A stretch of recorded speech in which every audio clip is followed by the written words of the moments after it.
This episode, I'm joined by Peter Harrison, who is Professor of History and Philosophy at the University of Queensland. We discuss his book, Some New World, Myths of Supernatural Belief in a Secular Age.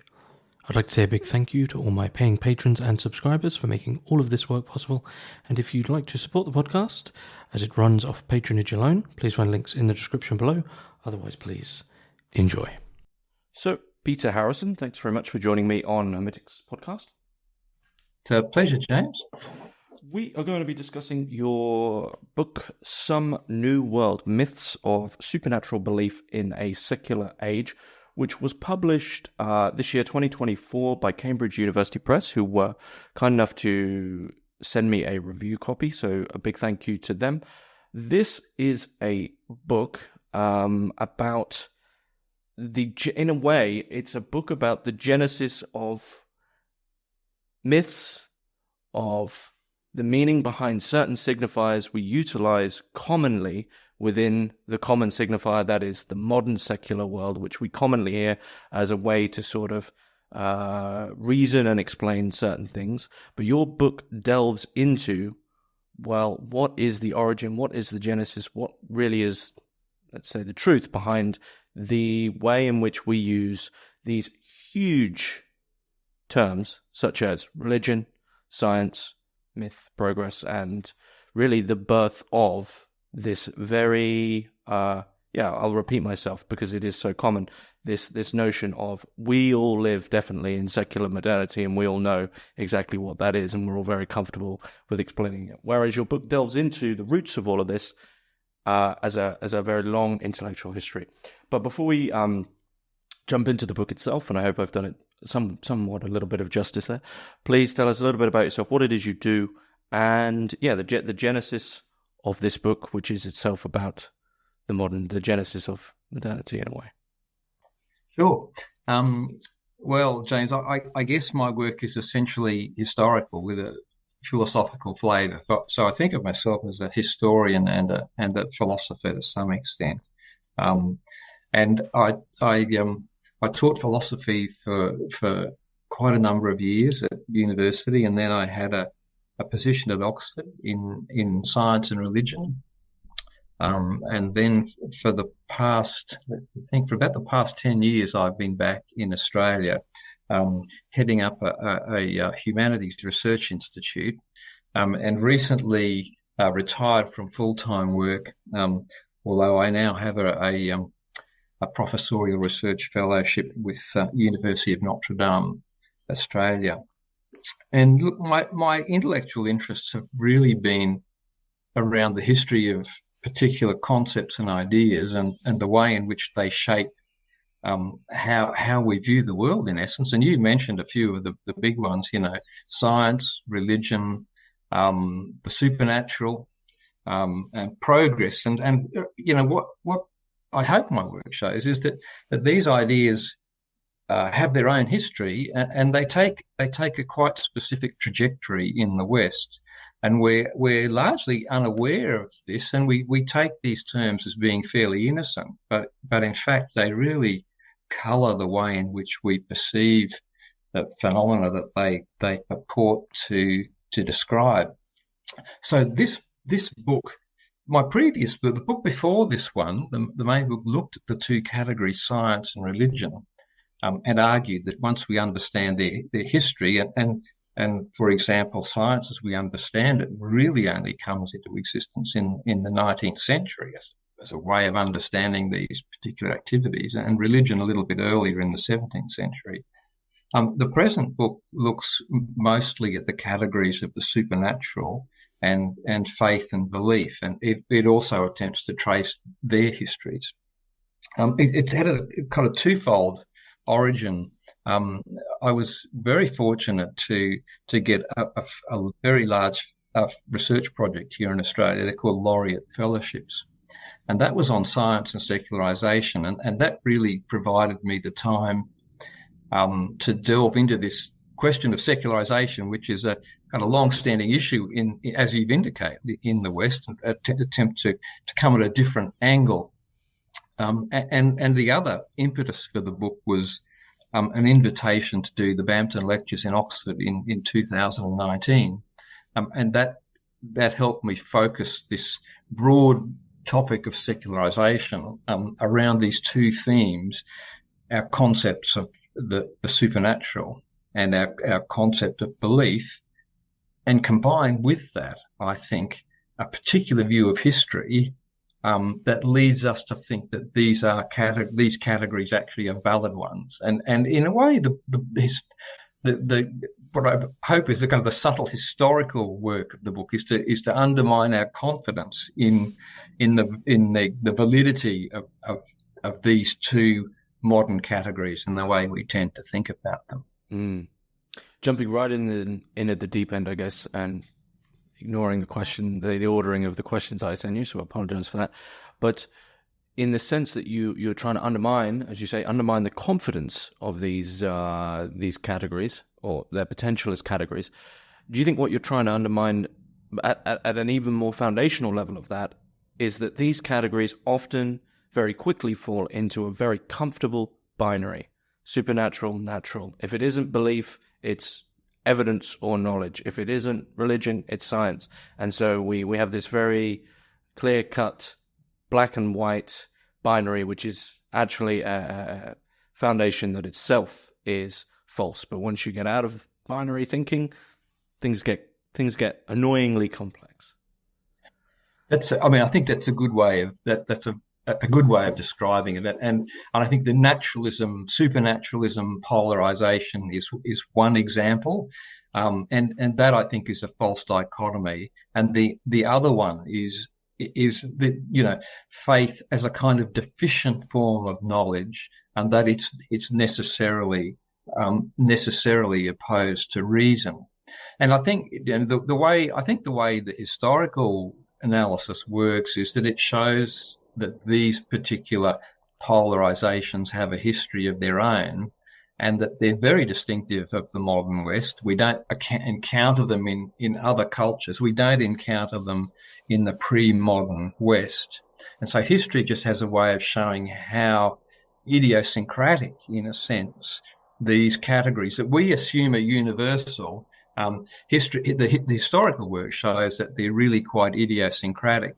And what you then need to justify them is some kind of story about the exceptional nature of the Western intellectual advance, so that the reason we now would want to argue that in spite of their being unique and idiosyncratic, they're the ones that are valid universally, is going to be grounded in a particular conception of Western progress, and ultimately, the superiority of our way of thinking over not merely our predecessors in the West, but pretty much all other cultural traditions as well. Mm-hmm.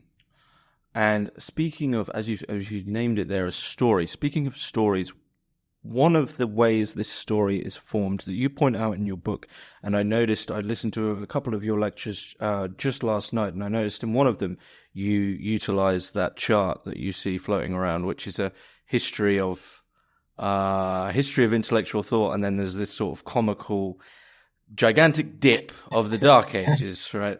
Yes. And as if nothing happened, it's all stupid, I guess religious, whatever, superstitious nonsense would be the kind of people who use that chart. But on the backbone of this is this sort of, I don't know if how much truth there is to this, because I guess you can't survey every philosophical course in the world, sort of thing. But generally speaking, it seems and appears that the way in which this progress, to use the word for the first time, of philosophical thought, we begin maybe with the pre-Socratics for a little bit, and then we go through to the Greeks and maybe a little bit of the Romans, maybe. And then there is this huge chasm where it's often just completely, ultimately skipped, which is the scholastics and then medieval, and that any medieval scholars would be frustrated at the putting that into one word. And then we finally get back to Descartes, and we're comfortable again with understanding things. Do you think this gap, this caesura, to use a fancy word, is has a big part to play in the way this story is formed. Yeah, look, absolutely, because I think that, and this goes back to the point I was making about our confidence in these categories as a function of our telling ourselves a particular story about our past.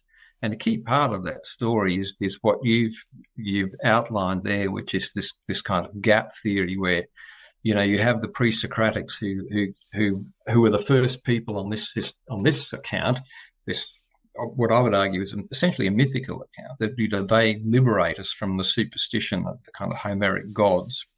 And then Plato and Aristotle in particular, they pick up the torch, and then the Romans don't do much with it. But once Christianity appears on the scene, that kind of kills it dead. And it's only when we get, the Renaissance and Descartes, and that things start to get back on track. And in a sense, they get back on track by revisiting what that's kind of a rehash of what the ancient Greeks were up to, but we're now doing it much better. And as you say, this is, in fact, when you study the history of philosophy, and I suspect this is still the case in some history of philosophy departments. You do the ancient Greeks, and then it was as if nothing ever happened until Descartes arrived on the scene. Now, what's interesting, I think, about this version of history is, well, when do we start to encounter this particular story about the history of philosophy? Because when you read 17th century philosophers, so Thomas Hobbes would be an example. He argues that, in fact, philosophy begins not with the ancient Greeks, but in other parts of the ancient world, and the Greeks import them, and they do import these ideas, and they do something with them. But this notion about the Greeks being the kind of emblematic rational thinkers who are then kind of eclipsed by an irrational Christianity and finally rescued by rationalist philosophers like Descartes. That's a story that we then get constructed essentially by Kantian historians of philosophy, who, cutting a long story short, want to see the whole history of philosophy pointing to Kant. And that's also where we get this story about the rationalists on the continent and the empiricists in England. And Kant is the guy who ties it all neatly, brings these together, and then philosophy continues on its way. But there are layers and layers to this story. I mean, the very conception Middle Ages is itself, I think, a telling category, which is again a modern invention that suggests that these are just the ages that happened between times when the real action was taking place. Dark Ages is another one. And I think the other element of the story that I talk about in the book is the way that the Protestants construct history in the wake of the Protestant Reformation. And what you see in Protestant histories is precisely this kind of jumping as well, although it's not Christianity that is the kind of repressive, superstitious force, it's Catholic Christianity.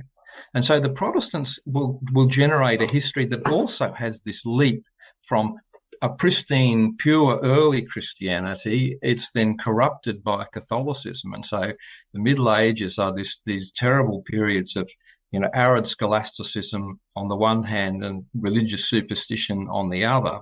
And the Protestant Reformation is the kind of event then that puts things back on track. And what happens is that when Enlightenment thinkers come to construct their version of history, they simply borrow this Protestant model, secularize it, and that's really how we get these stories of progress that posit this enormous gap in the Middle Ages. So this sort of, I guess, thorough instantiation of progress that isn't just progression in the sense of a duration, but progress as in we are progressing towards some sort of telos, whatever it might be. This instantiation, in a textual sense, seems to come from Comte, as you point out, like in its most thorough, intellectually historical, putting it down on paper sense. But prior to we now know what progress is and we have been doing it all along, was progression understood as progress? If that makes sense. Yeah. Okay. Right. In our term. Yeah. Well, so in short, no. So to go back, and as we've said, there are kind of layers and layers, but the social scientists will get into a particular version of this notion of progress. And Comte, as you've said, is the guy who talks about societies or forms of knowledge progressing through three stages, from the religious or theological through the metaphysical to the scientific. So the science, or the positive, the science is an important part of the story, and these kind of theories kick off in the 18th century and very strongly in the 19th century. And we see them in what are called the stadial histories of Enlightenment thinkers and so on. And science it will appear to be how this sort of progress is instantiated, but this is a very new idea, as you've hinted. And if we look at the both classical and medieval models of progress, and we can track them in the Latin term perfectus, what progress was understood to consist in was a kind of personal formation. And so progress in knowledge was not the accumulation of an external accumulation of knowledge, but it was the internal accumulation of a form of knowledge that would result in wisdom in the person. So intellectual progress was not, as I say, it's a kind of transgenerational cumulative thing, but rather it was a personal interior matter. And so Aristotle would speak explicitly about science being a virtue, and it's a virtue that increases in us. The increase of science is not an accumulation of knowledge, but an increase in the capacity to perform certain kinds of logical operations. And we see precisely that repeated in, say, Thomas Aquinas, 13th century, very important philosopher who adapted a lot of Aristotelian thought to Christian ends. But these guys were very interested in Aristotle, and so he's essentially talking in the same sense of progress as being something personal. Now that will change in the 17th century, and it's interesting that when experimental science comes onto the scene, and we see it. The Royal Society in London, which is founded in 1660, is probably the best indication of the kind of concrete instantiation of this new science. It was controversial. And it was controversial because critics said, look, the knowledge you guys are aiming at, the scientific knowledge you guys are aiming at, is not useful or progressive. In fact, in a sense, completely the opposite of what we now think about scientific knowledge. And they said it wasn't useful and it wasn't progressive because it wasn't contributing to the moral formation of the individual, which was the aim of knowledge. And so what has to happen in the 17th century is we have to get a complete reorientation of our understanding of what counts as progress and what counts as useful kinds of knowledge. And advocates for the new science were very successful in prosecuting that argument. But interestingly, they tended to use religious arguments to make the case. For example, science was there to re-establish a lost dominion over the natural world. Or, so this was Francis Bacon, or Robert Boyle would say that science, insofar as it contributes to material welfare, it's a way of expressing Christian charity. And so the transformation in our understandings of usefulness and progress are in part informed by religious resources that these thinkers are able to draw upon. And there's one final element that's probably worth mentioning lurking in the background, and that's an eschatological dimension where certainly in the middle decades of the 17th century in England, where there's an incredible amount of scientific activity, the idea is that this is a prelude to the end of the world, where, according to the book of Daniel, knowledge would be increased. And so here the idea, we find this explicitly in Francis Bacon, prophesying that we should be pursuing this knowledge, because that's, in doing so, we're fulfilling this prophetic mission that will be a prelude to, the eschaton, or the end of the world. Mm. So with regards to this dawn of science, which was, I guess, originally the natural sciences that became what we now know as science, this idea that, people are then saying, well, hang on, this isn't exactly answering things. So it seems here that there's this the difference between this is a descriptive but not prescriptive pursuit. Do you, if you agree with what I've said there, do you agree, or do you think that we are currently, just perhaps drawing it into the modern day, our day, we're coming to the end of we're realizing the limitations of a purely descriptive pursuit that just seeks to, detail the material world, the natural world. I am abiding by all the binaries you sought to undermine here. No. Yeah, look, I think so. So I guess, James, the question here is, where issues of value and normative and judgments come from, and whether these are part of science, or whether we can do without them, or to put it where we come from. So I think the relevant part of the story here, I think, is the fact that for the Middle Ages, and certainly for the classical period, and Stoicism in particular, nature was a kind of source of normative value. So, the famous Stoic statement would be that, the living of life consists in following nature.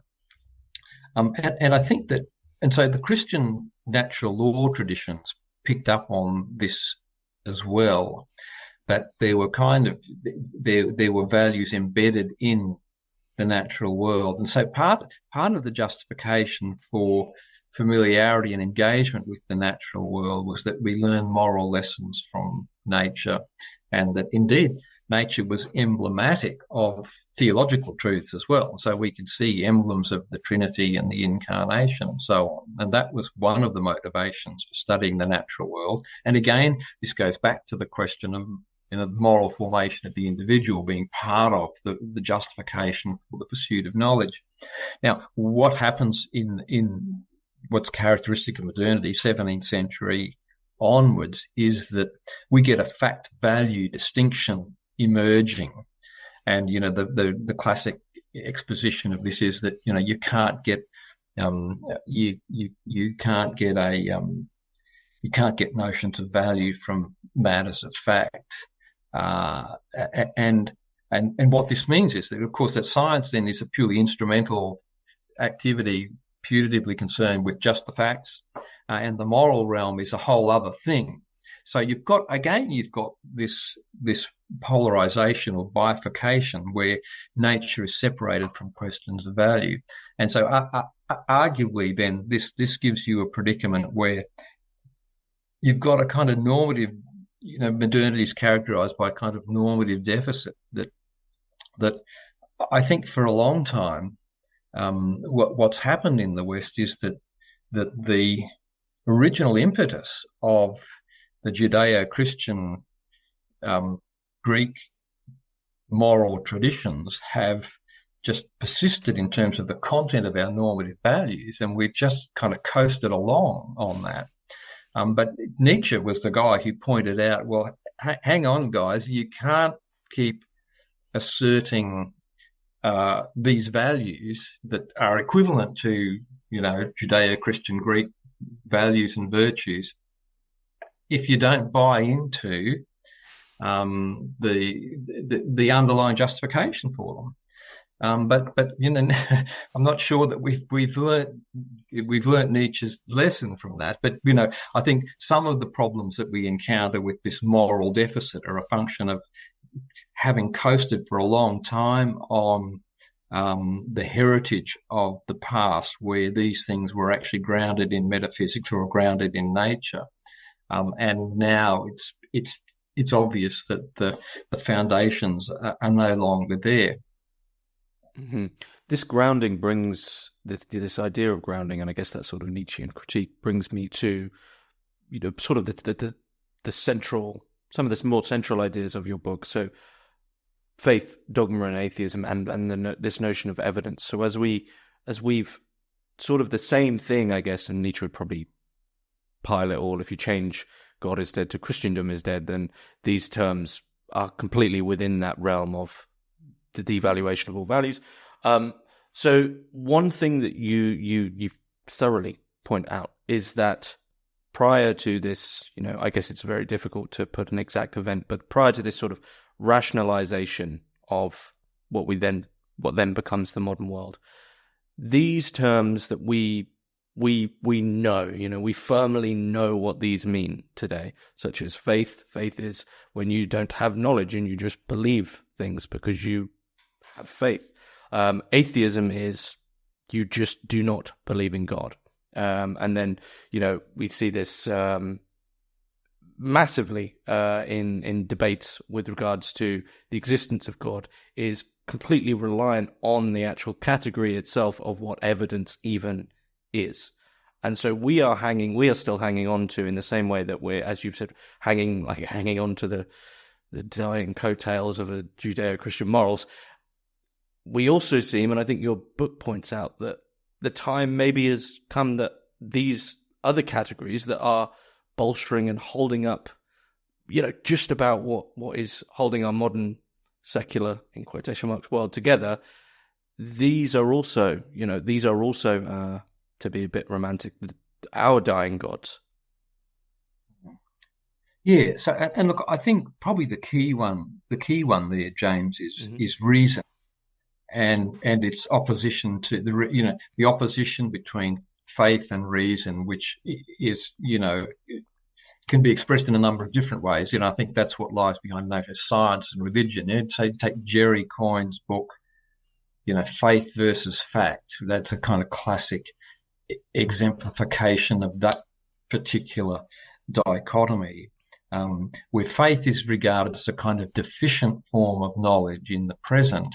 And if you cast it into the historical frame of someone like Kant, faith represents the religious stage and reason represents the metaphysical and science, the more progressive, evolved stages of human development. And so the faith represents a primitive stage. So the historical storytelling is part of that, but the transformations of reason and faith, I think, are key, and the notions of evidence. So let me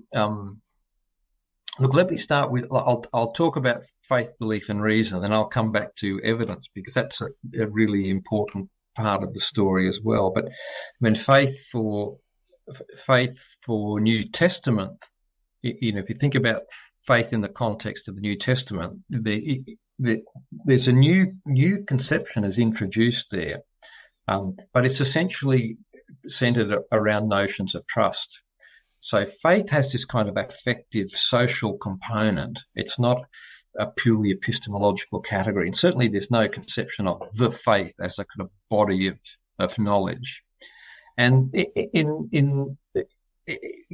get asked if to put it this way, it's not about, faith is not the way we hold particular beliefs, right? Faith is rather an attitude of trust. And throughout the Middle Ages, the manifestation of Christianity was essentially the performance of sacred rites, as opposed to the holding of propositional truths. And faith was often held to be implicit.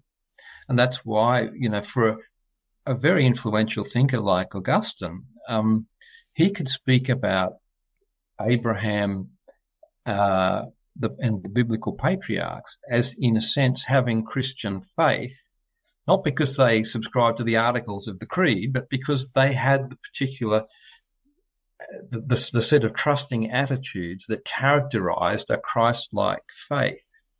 Now, as I say, that faith was regarded as implicit insofar as it didn't involve assenting to a set of propositional truths.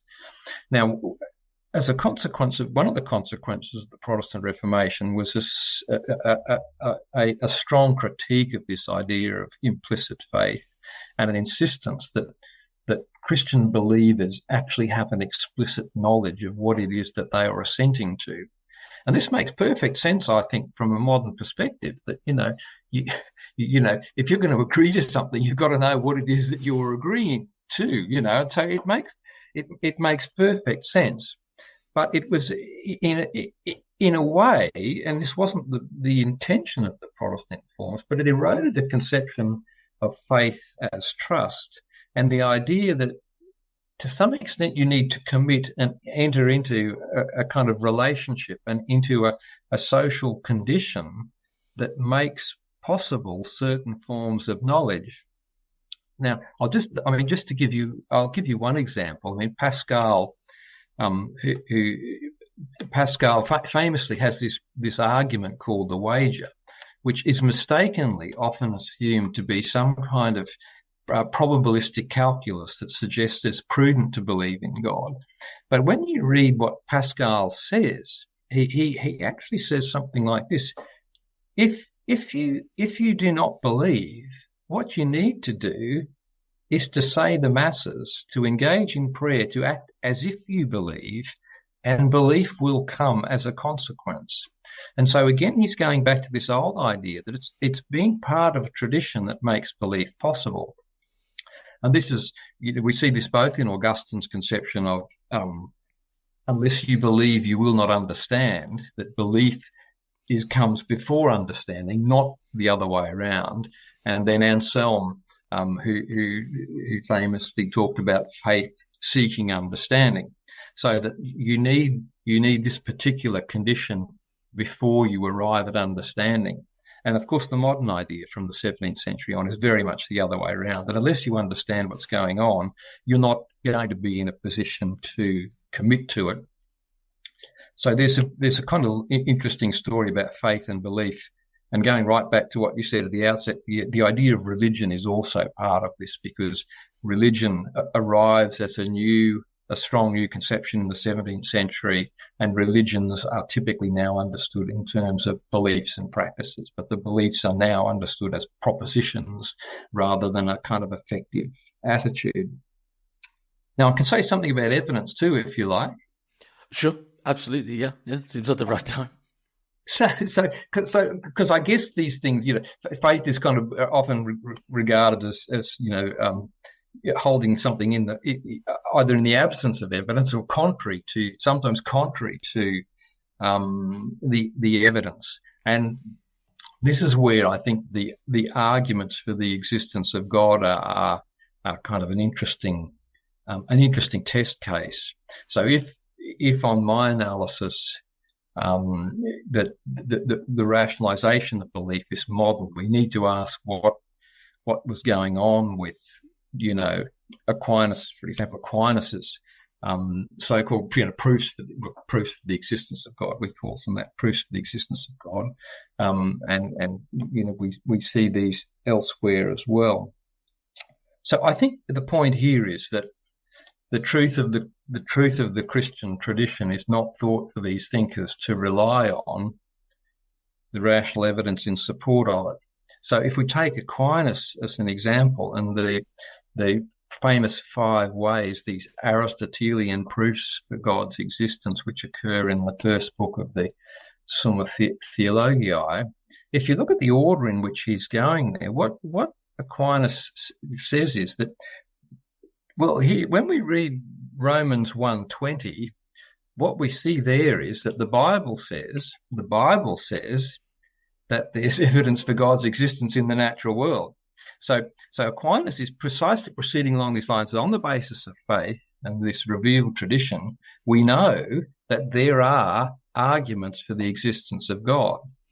But our conviction that God exists is not dependent on those. It's already the other way around. And to some extent, what Aquinas is doing here is he's just showing that there's a kind of universal capacity to understand the existence of God that we see in people like Aristotle and Plato, everyone.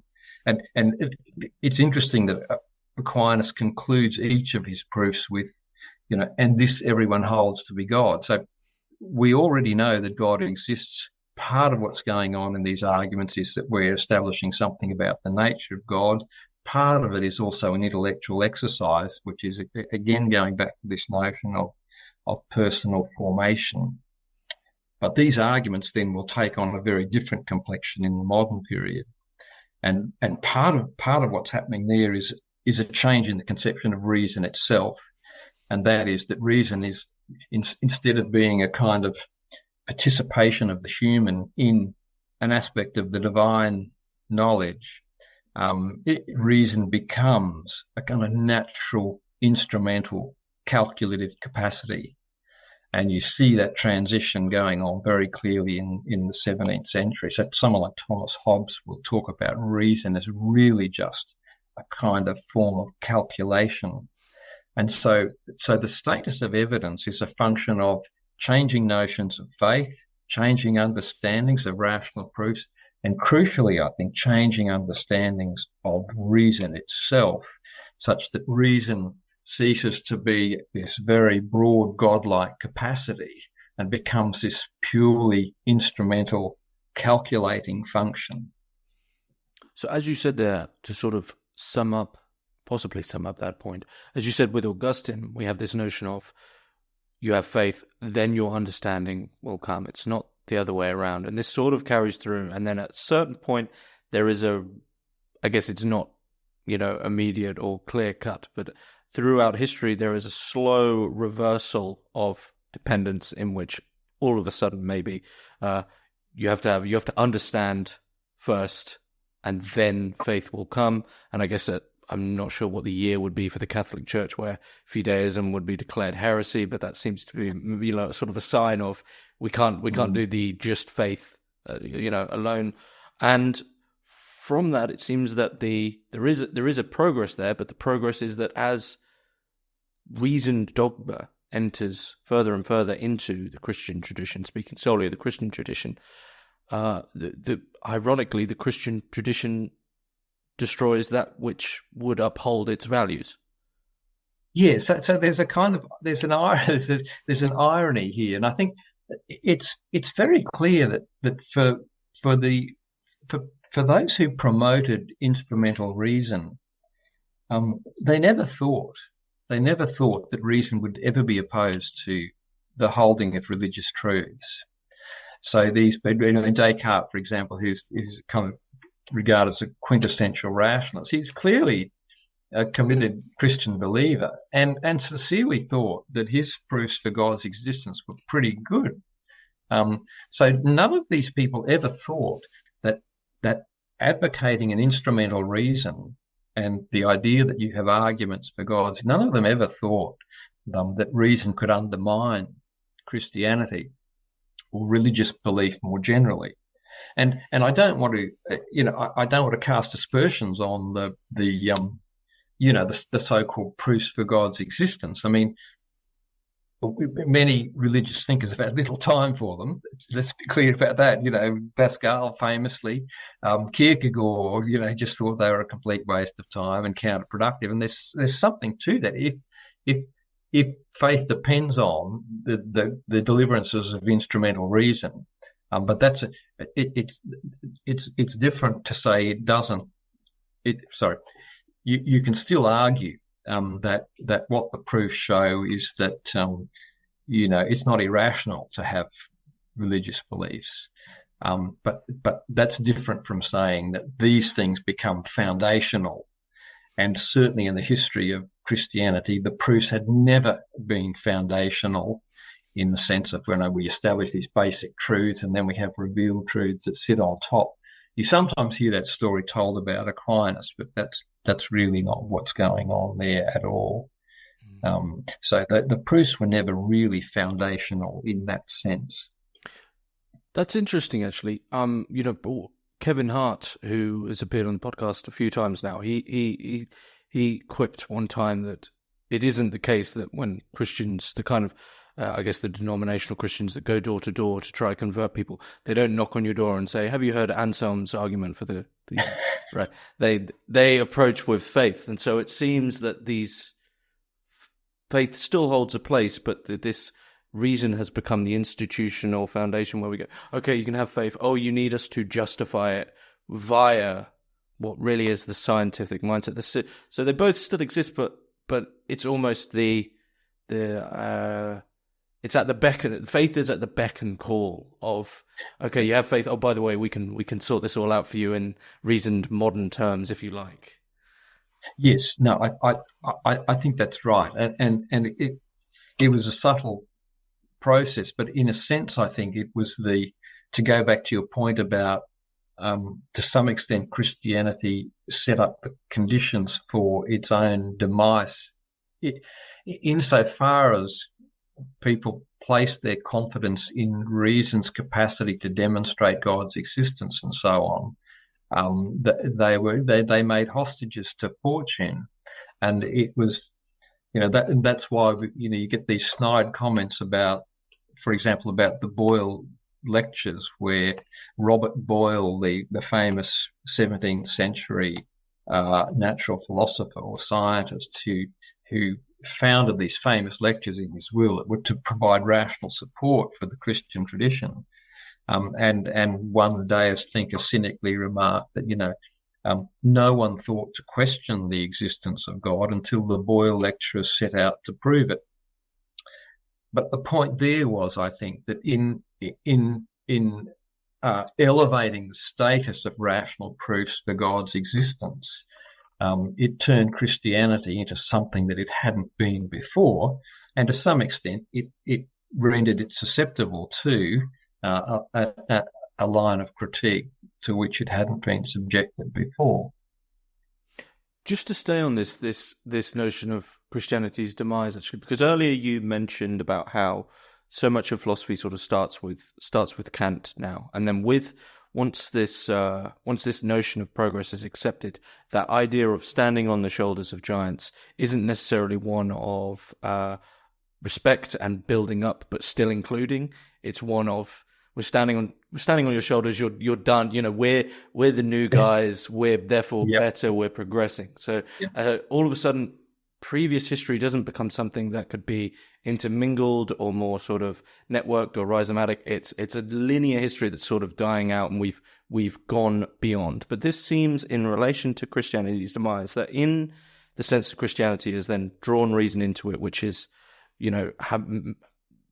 roughly brought all these problems about faith. It seems now that in our contemporary society, then, that Christianity is at a bit of an impasse, because it's at the end of an eschatology that is moving forward, yet because of its assumptions regarding progress, can't go back. It can't go back. That would be wrong. Yeah. There's more of a comment. Well, look, I think it's a really interesting comment, because I think it's let me have a go at it, because I think what you see in some very profound, I think, Christian thinkers is a kind of nostalgia for the Middle Ages. Right. Before all this, before things went wrong with modernity, and you got the story about Scotus, for example, or Occam's, and these, on this account, things started to go badly awry with them, and if we could rewind the clock, now I'm exaggerating here, but we could rewind the clock to the kind of approach that people had in the Middle Ages, things would be okay. Now, look, I'm not unsympathetic to aspects of that. I think, to some extent, it's true that there are underappreciated aspects of the medieval tradition. Obviously not their dentistry or their plumbing or any of those things. Clearly, we've progressed beyond that. But the question goes to, is it possible to have? And I think you've indicated to me this is a question you're interested in. Is it possible to have a genuine Christian modernity or a religious modernity?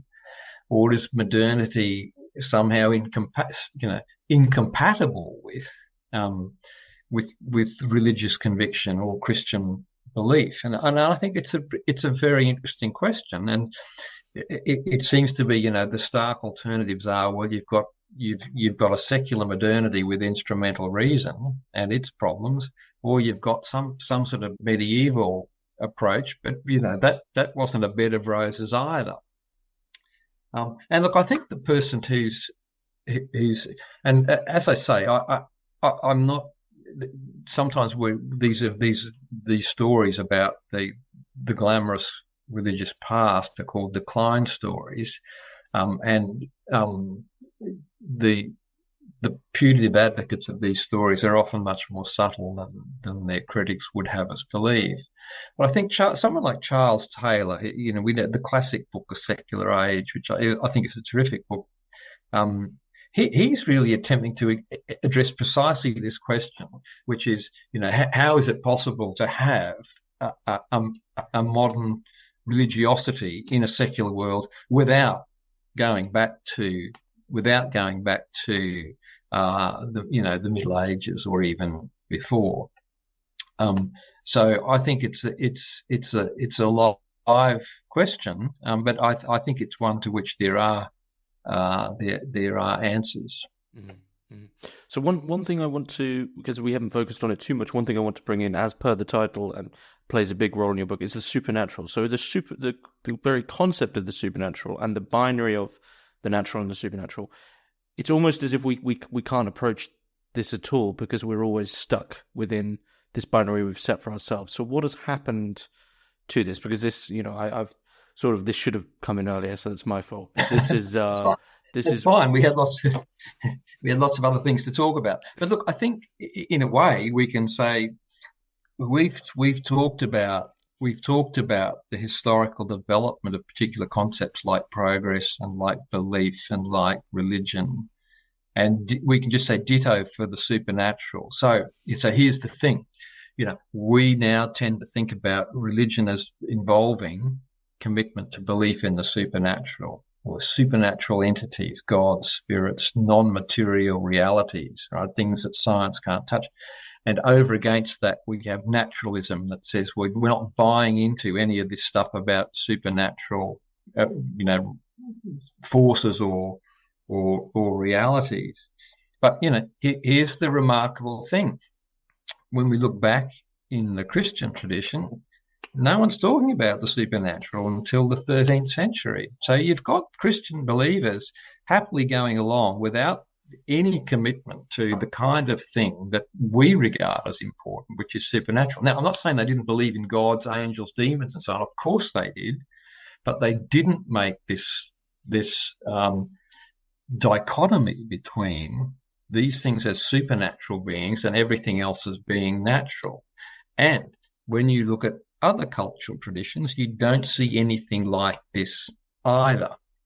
And so my suggestion is that that's the natural supernatural distinction is a distinctive Western development. It's a key part of secularization, and it's a key part of our contemporary academy's commitment to naturalism, which is, I guess, either methodologically or more deeply metaphysically a denial of or an exclusion of what we regard as supernatural from natural.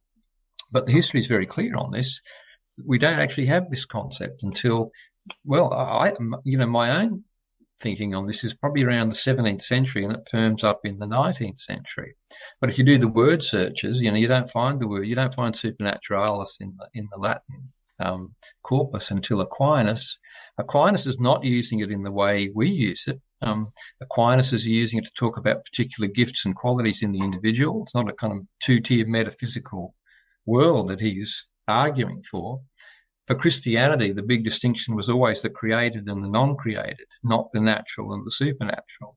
So there's a story about how it's a complicated story about how it comes into existence, this distinction. Henri de Lubac, the French Catholic theologian of the last century, does a terrific job of explaining well, I think I'd like to do. I'd like to think I do a pretty good job of explaining too. But he was probably the first guy to cotton on to the significance of this. And it's a complicated story about how it comes into existence. But the story I tell in the book is how it's really to do with developments internal to Christianity that give rise to this distinction. And so once again, you've got this slightly ironic situation where the conditions for the kind of demise of the cultural authority of Christianity are laid by developments internal to Christianity itself. And the naturalism, supernaturalism distinction, for example, comes from the sphere of biblical criticism, where rationalism also plays a role. And again, cutting a very long story short, the association of naturalism and science is the work of 19th century thinkers, in particular Thomas Henry Huxley, who introduces a notion of scientific naturalism into the scene, borrowing it from the realm of biblical criticism that he was very familiar with. I mean, Huxley's a very impressive individual, a real polymath. He was so interested in the Bible, which he didn't believe was, an authority, but he learned Hebrew, for example. Anyway, but I digress. Remarkable individual. But look, he was instrumental, I think, in associating science with naturalism and opposing both of those to supernaturalism. And supernaturalism then becomes identified with religion and naturalism with science. And that's an important part of this other dichotomy of science, religion, which is, again, characteristic of modernity, but essentially underscored by lots of historical stories about, Galileo being persecuted by the Inquisition and Hypatia being torn apart by religious zealots and all of that stuff, which is mostly mythological. Mm-hmm. So it's sort of a big comment here, so bear with me. This notion of the supernatural, which you mentioned, sort of when it wasn't used, of course they believed in demons, angels, etc. That seems almost like a more immanent Christianity, which was just of the world, and we haven't. The binary is not yet there for there to be a sort of conceptual separation, if you will. And then as we move through with reason and dogma entering in, as we've already spoken about, this separation, this binary begins to split, including natural, supernatural, which go their respective ways. And then just to bring in one book that fascinates me, that has a sort of argument along these lines with regards to the history of Protestantism, which is Eros and Magic in the Renaissance by Ion Culiano, who mentions that, post-Protestant Reformation, as we move into the industrial world, one of the ways the Protestants make the Protestant Reformation perhaps more sympathetic to people is there's sort of a stripping out of the elements that we might place more emphatically with that supernatural side of the binary. And then his argument is that the Counter-Reformation try keep up, and then it destroys both sides equally. So, but putting that argument aside, it does seem that something happened in the modern world where notice this separation, this we've had this supernatural where once they were perhaps a bit flatter, a bit more, you just were. There wasn't this splitting. But in trying to reduce them again, we've done so from a modern position, which means it just hasn't worked out, if that makes sense. Yeah, no, I think that does make sense, and I think it's true that the Protestant Reformation, this is Weber's point about disenchantment and Protestantism. Look, I think he's on the money as far as that goes. That Protestantism, in spite of itself, does perform works of disenchantment. It's skeptical of Catholic miracles. It reduces the number of sacraments.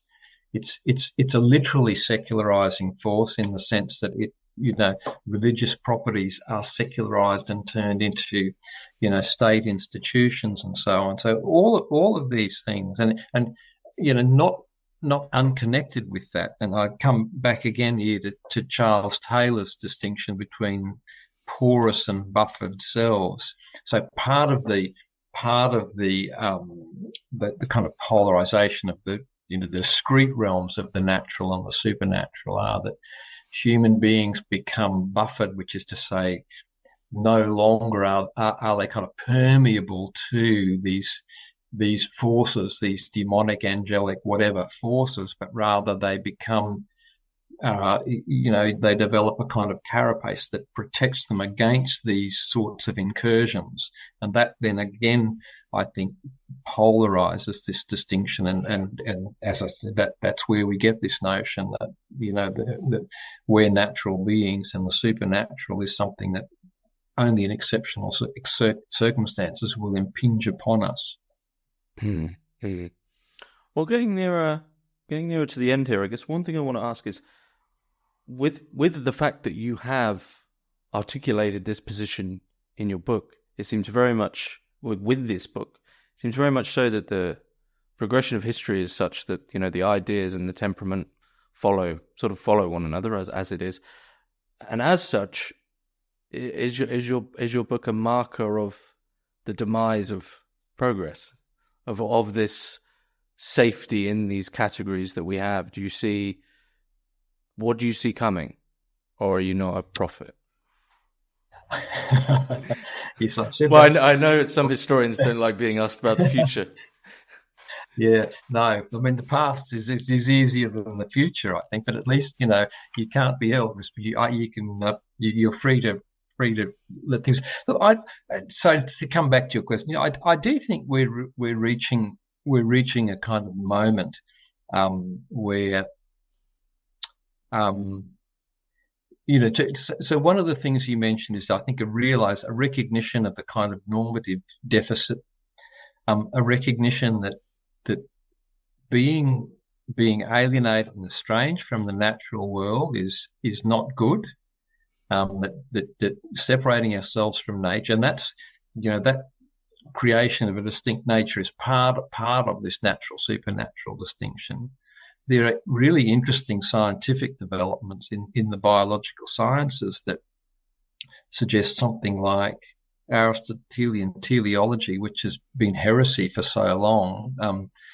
Maybe it's not as crazy as people have thought. And this is not necessarily coming from religious apologists. This is coming out of the science, and even secular philosophers like Thomas Nagel, who famously got himself into trouble by talking about the limitations of the Darwinian approach and the possible necessity to talk about some form of teleology, not necessarily from a religious perspective. So I think there are interesting straws in the wind in terms of where we might go in the future, and it's really to do with the limitations of a purely instrumentalist, materialist approach to everything, and I think the inherent limitations of that approach are becoming more apparent. Mm-hmm. Is there anything key about your book that you'd like to add in that you feel we should do, hasn't been mentioned? No, I think we've covered the ground pretty well, James. Yeah. Okay. What are you working on now, or are you taking a big break? Well, it's a big book. It's taken out of me, so I'm having a bit of a break. I've got some new projects on the go, but I haven't gotten stuck into. I am interested in, again, so this present book was in some respects a kind of next step on from the science and religion territories of science and religion book, and I'm now interested in conceptions of nature, which I talk mostly about the supernatural in this book, and I think nature itself is one. But I'm just to revert back to my previous remarks, I'm very interested in the developments in the biological sciences in particular, and the extended evolutionary synthesis is another part of that story. And it seems to me that the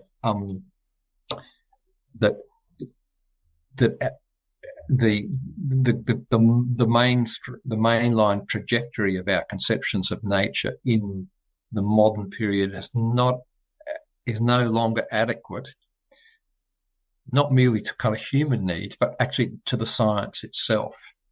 So I'm going to have to do some work in the science, but that seems to me also pointing us towards the possibility of rehabilitating conceptions of the natural world that we thought were long gone. Okay. Okay. Well, it all sounds very fascinating. I'll be sure to put the links for your book in the description below from Cambridge Press. Once again, thank you to them. But that seems like a good place to finish up. So, Peter Harrison, thanks very much. Good. Thanks, James. A pleasure.